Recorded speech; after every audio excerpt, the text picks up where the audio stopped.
Howard Kaplan, a native of Los Angeles, has lived in Israel and traveled extensively through Lebanon, Syria, and Egypt. At the age of 21, he was sent on a mission into the Soviet Union to smuggle a dissident manuscript on microfilm to London. His first trip was a success. On his second trip, he transferred the manuscript to the Dutch ambassador inside his Moscow embassy. A week later, he was arrested in Khartiv, Ukraine, and interrogated for 2 days there, and then 2 days in Moscow before being expelled from the USSR. The KGB had picked him up for meeting dissidents and did not know about the manuscripts transferred.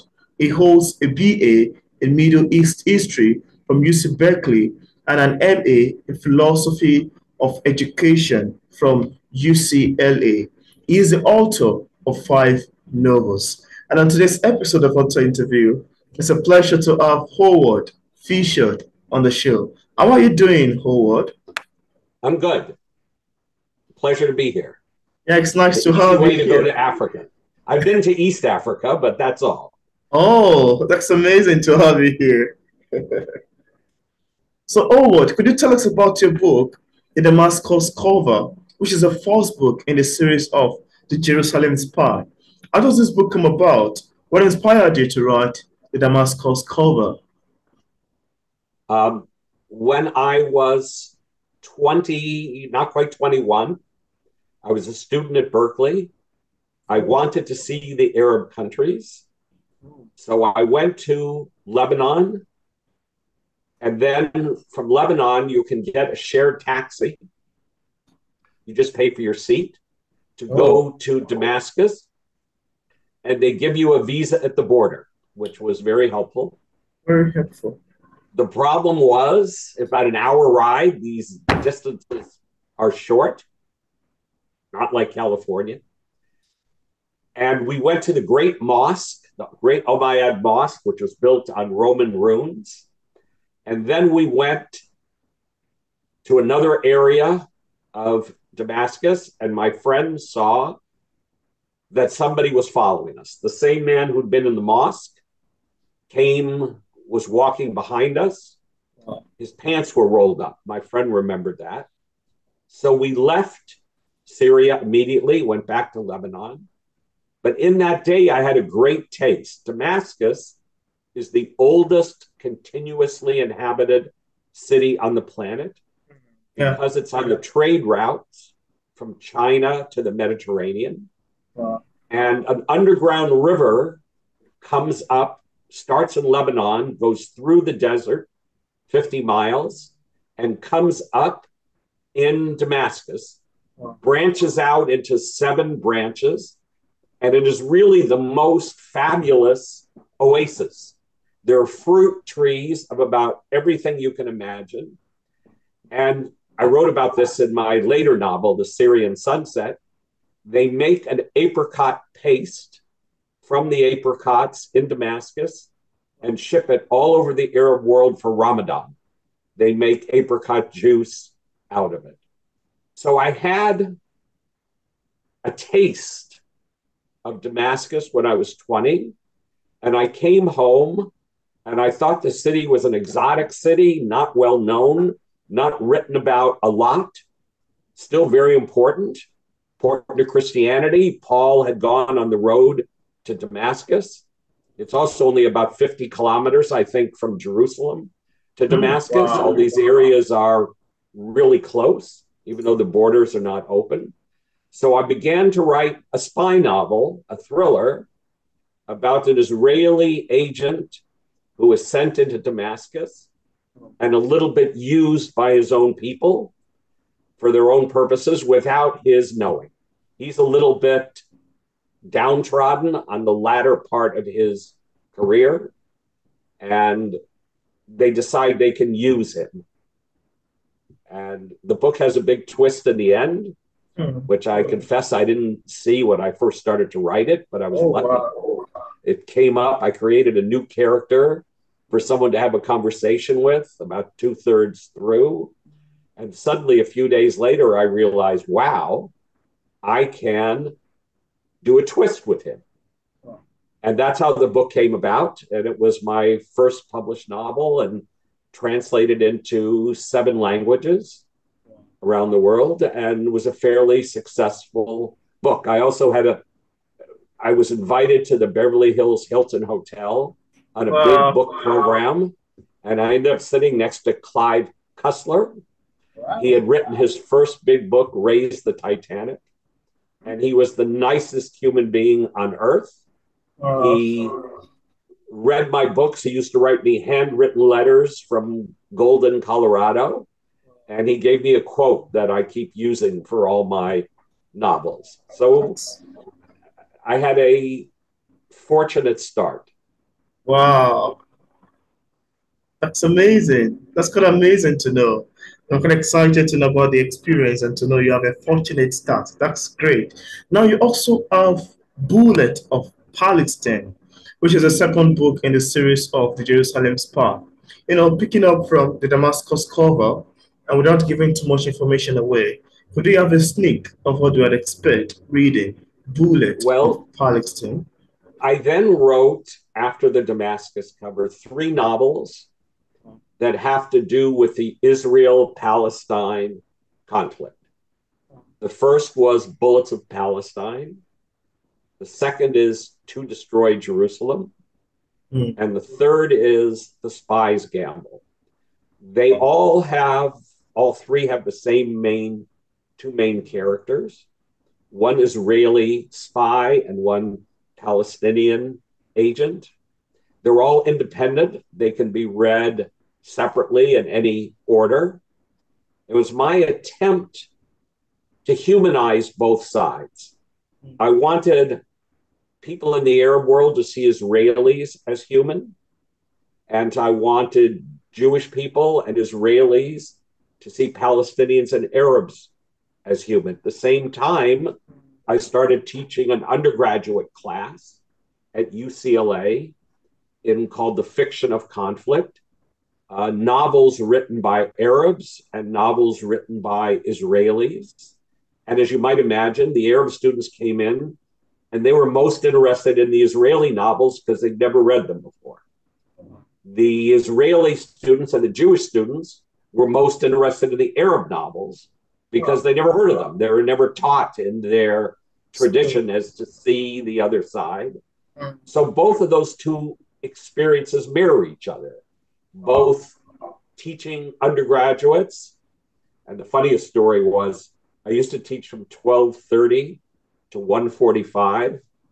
So I used to get football players from the UCLA football team because their practice started at 2 p.m., 1400, and they liked to be on campus the least amount of time because they really were there to play football.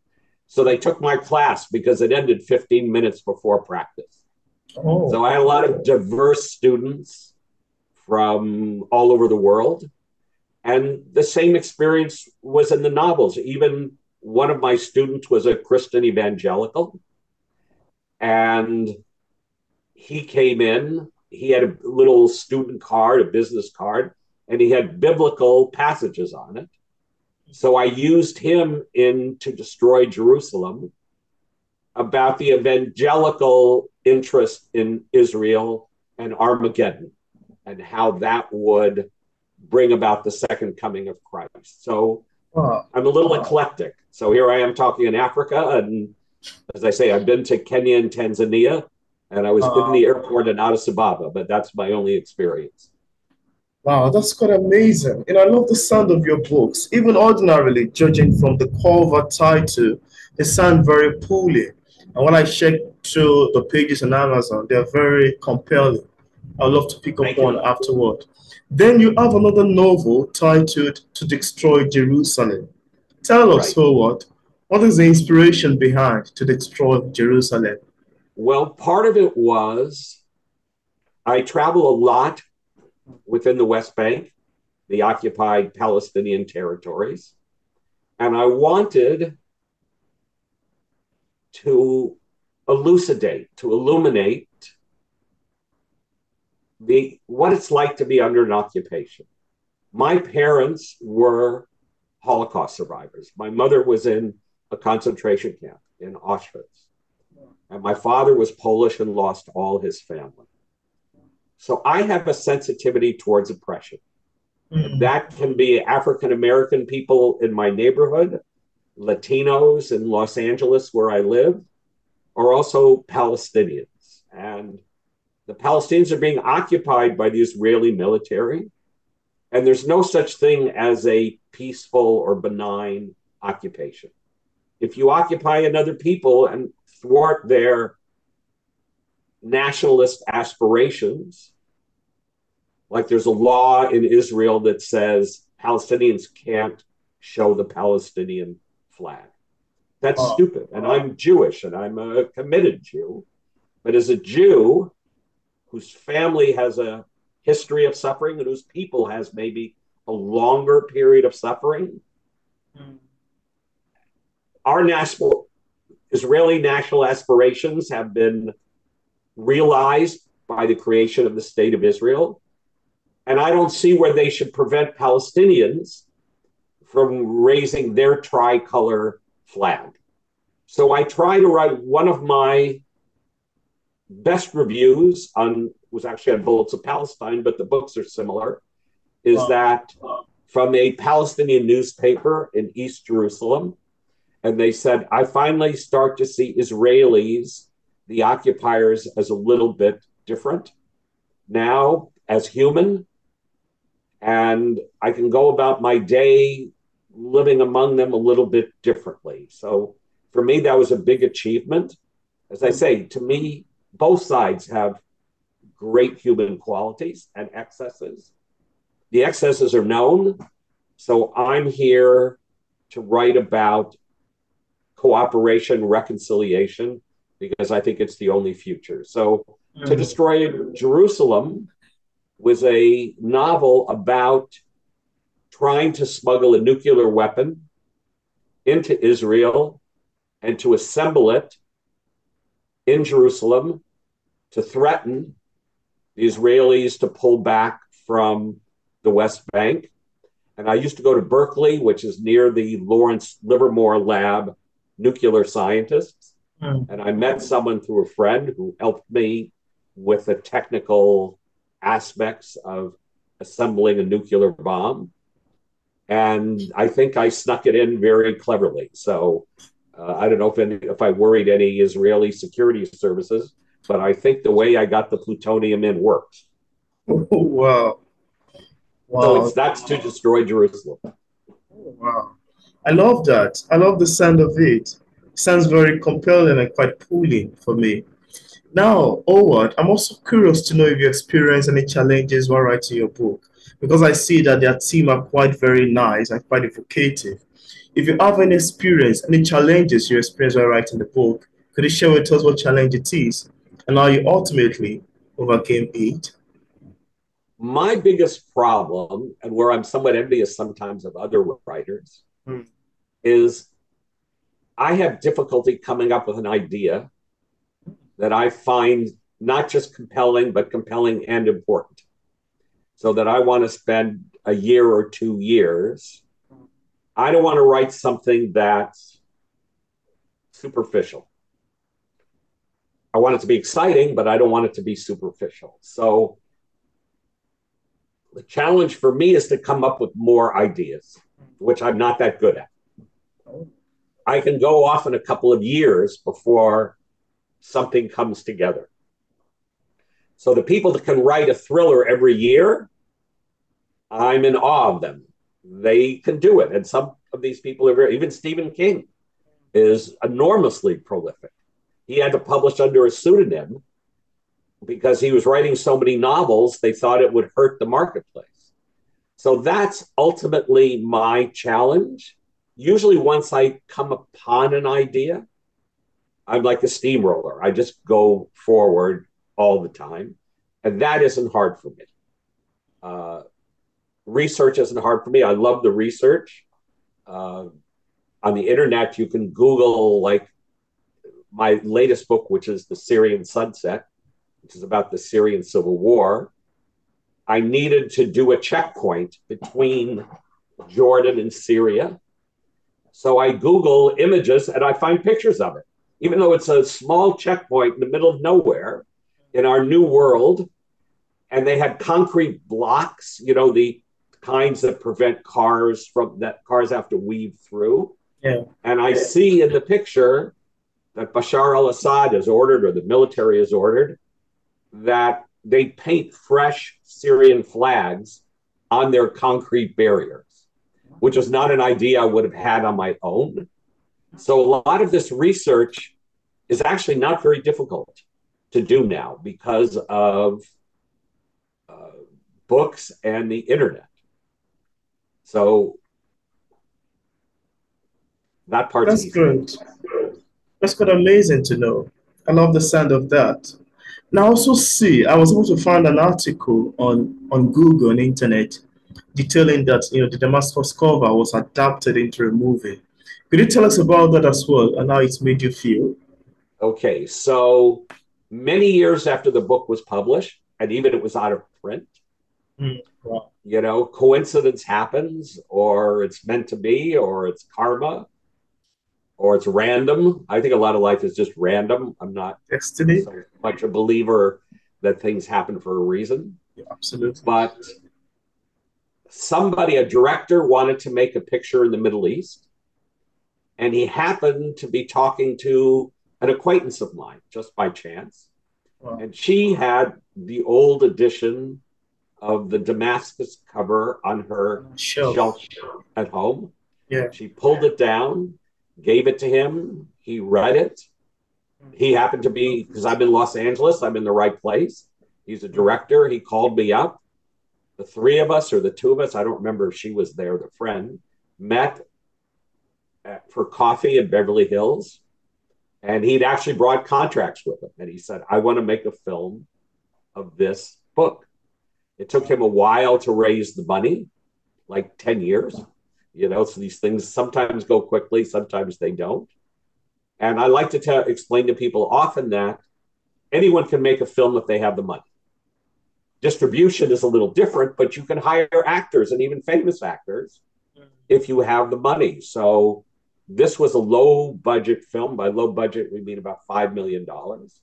It was shot in Morocco, because Morocco has a huge infrastructure for movies. Even somebody was talking to me today that the Brad Pitt film Babel was shot in Morocco. And Morocco also has a vast landscape. You have desert, you have beachfront, you have restaurants, you have villas, you have carpet factories.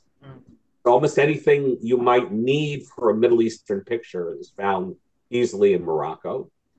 And the film was shot with Jonathan Rhys Meyers. I remember my son, who just turned 30, said to me, are you sure they got Jonathan Rhys Meyers? Because he was a well-known actor.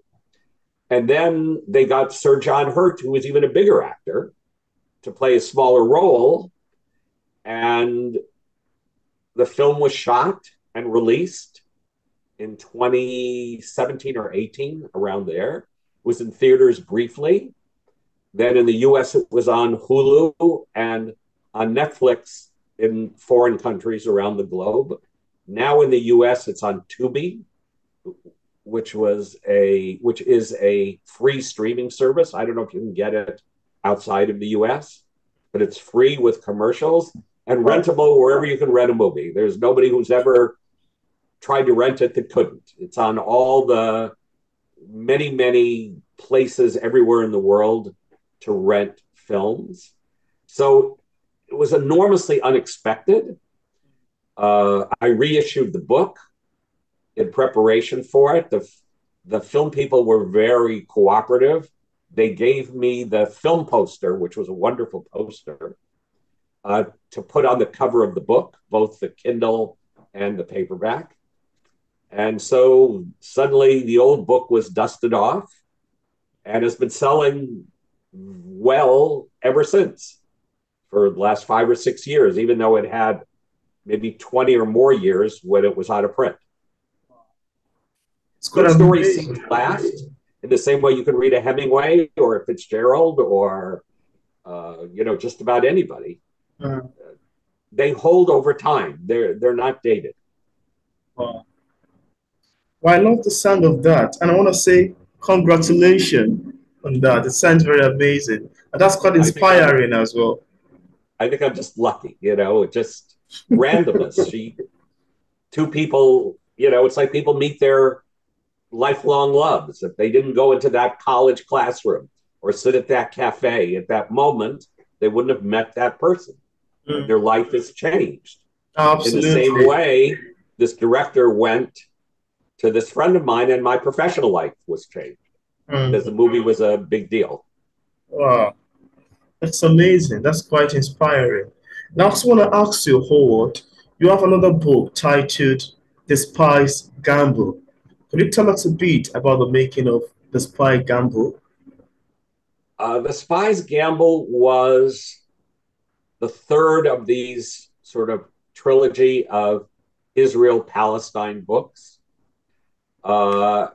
In truth, it follows the all my novels are historical. They Yeah, tend I to saw they that. tend to move through, except for the Damascus cover. The Damascus cover was really more just a completely made up story. But as I say, these other three have to deal with the realities of Israel and Palestine. And the Spies Gamble is a lot about an Israeli prime minister who's very dangerous, who's modeled after the current prime minister, Benjamin Netanyahu, who I think is dangerous. I could say that. And uh, it again wrestles with these issues of occupation and what does it mean for a once powerless people in the Jews and the Israelis who became victims of Nazi Germany, and great numbers of my family were exterminated. And what does it mean for a powerless people to become powerful? They are the great power of the region, in many ways, even stronger than Iran. And how do you exercise that power humanely, morally, when your history and your background is such that you were oppressed and there was an attempt to exterminate you?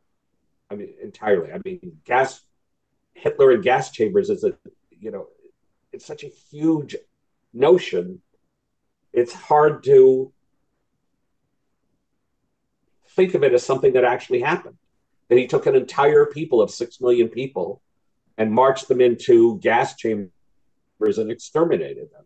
So when you have that in your history and you're the downtrodden, how do you then behave? How do you act? Who do you become when you suddenly have the power?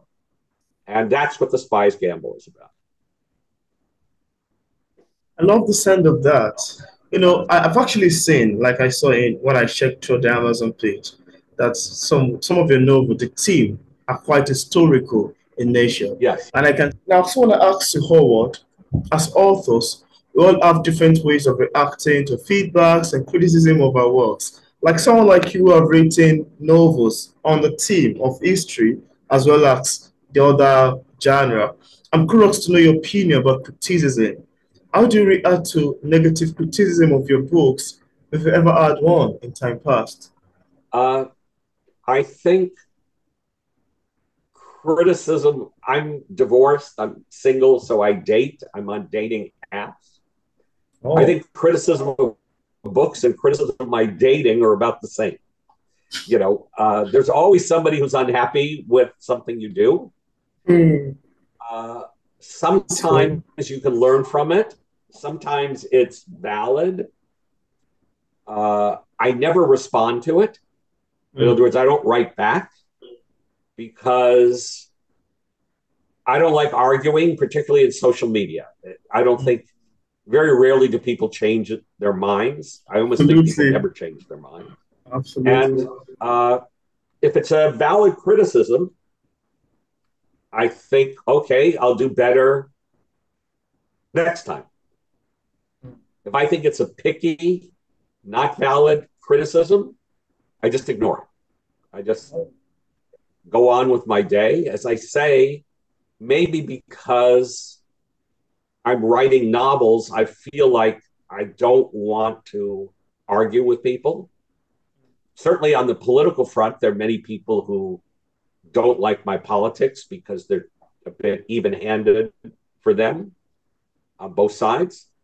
And those I completely ignore too. And I just go on and write the next book and say, you can read it or not as you choose. So I don't get too involved with, I appreciate feedback from readers. I read the reviews. I read the Amazon customer reviews, but I don't respond to them. That's amazing to know. I love your perception on that.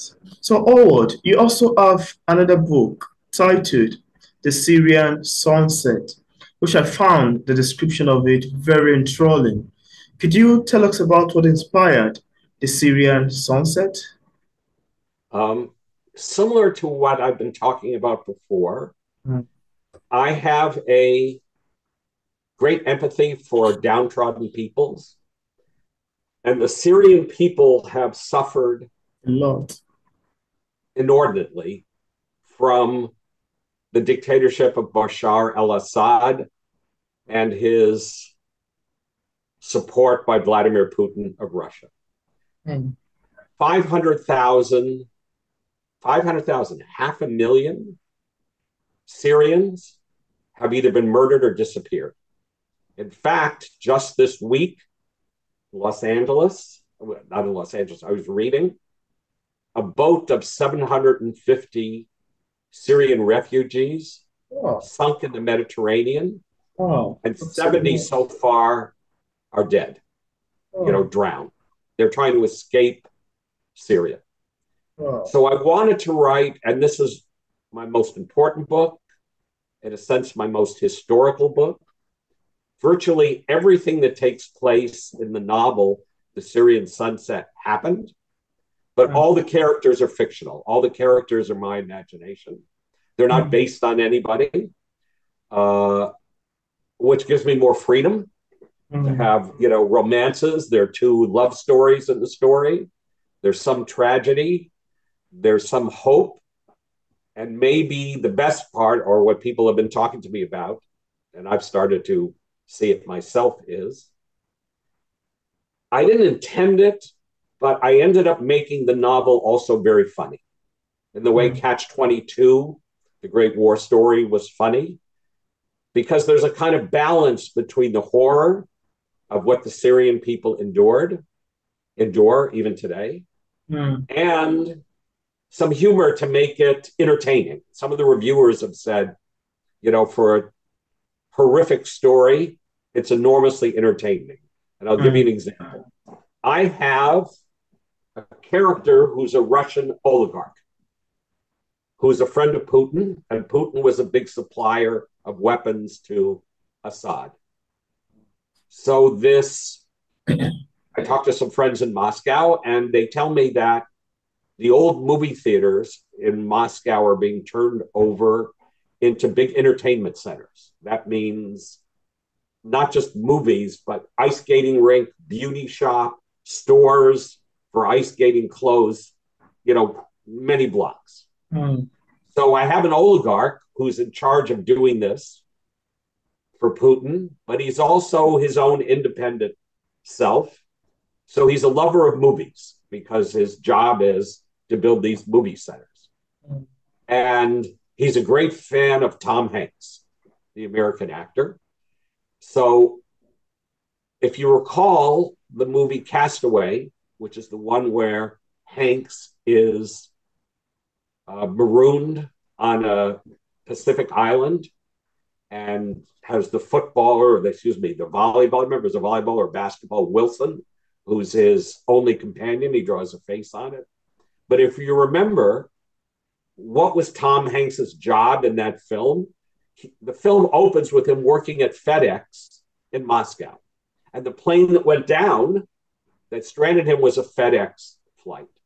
So my oligarch he says this to an American CIA agent, "You're an intelligent man. Would you really believe the great Tom Hanks would work for FedEx? I believe he would save Private Ryan, but he wouldn't never work for FedEx. So that became a running story. And now we want to approach Tom Hanks to see if he wants to produce or star in the film version of the Syrian Sunset as kind of a joke, because he's mentioned in the story a lot. You know, it's the kind of thing where somebody like Tom Hanks can do whatever he wants. And he'll either say, this is really fun, I'd love to do it, or he'll say, this sounds ridiculous, I'm not interested at all. But it's fun and worth trying. So the novel is very serious, but at the same time, romantic and funny, and has had the best reviews of any of my books so far. So maybe with old age, I'm getting better. That's funny. That's I probably amazing. lived to 103, so I may be around for a while. Oh, wow. That's amazing to know. Now, I want to ask you, Howard, as a published author, what sort of advice do you have for other writers who are still struggling with publishing a book? What do you tell people in this category? I think everything in life is hard. You know, achievement is hard. Mm, And the biggest advice is not to give up with adversity. I think that's the hardest thing. And that's what I struggle with. Sometimes publisher doesn't want to publish the book, or they say your sales aren't big enough, or your audience isn't big enough.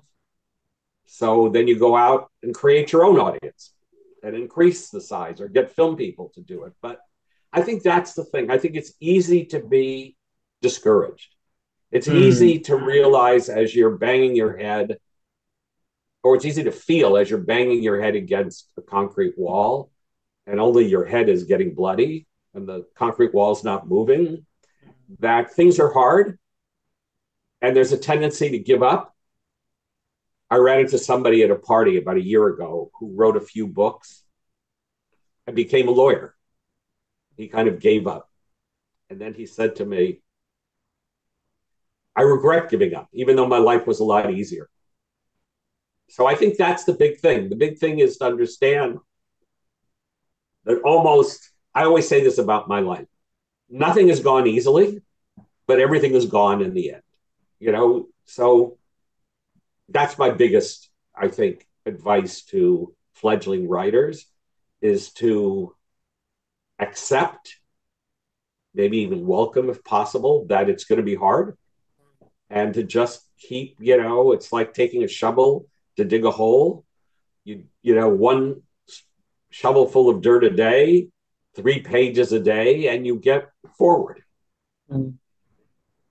wow, that's amazing. I love your advice, and I'm hopeful that viewers, including myself, would love to utilize it. Now, I would love to ask you, Howard, apart from the books you've published so far, do you have any other works you're currently working on? Did you look forward Well, to I another would like book? to, I haven't, in fact, I just said tomorrow's a holiday in the US, it's Monday. And Oh, I said to myself over the weekend, I'm going to try to outline something new. I would like to work on a novel with the same oligarch from the Syrian Sunset, because I think he was one of my best characters. He just kind of came out, he wasn't planned either way in advance. And I would like to see if I can create a story. There's so much going on in the world now that Russia touches. wow. Iran, Ukraine, Syria still. So I haven't yet formed it.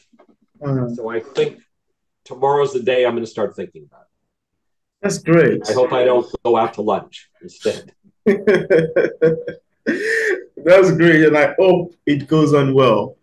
Now, I'd love to ask you, Howard, on what platform can interested viewers get a copy of your book? Amazon is the best place to find everything. All Amazons all over the world. Wherever there's an Amazon, there are Kindles and paperbacks. A couple of the books have audiobooks. The Damascus cover has a famous narrator, George Guidall, because of the film. You know, again, it's the same thing. The audiobook company came to me and said, we do very well with these films. Most of the books, as I say, they're all in Kindle and they're all on paperback editions on Amazon throughout the world. That's amazing. And I left a link in the description part of this interview where viewers can get a copy of Howard's book. So thank you so much, Howard, for accepting the invitation to be featured on P English Literature. It's a pleasure having you on the show. Thank you for having me. Yeah, it's a joy having you here. Very good. Thank you, Peter. Yeah.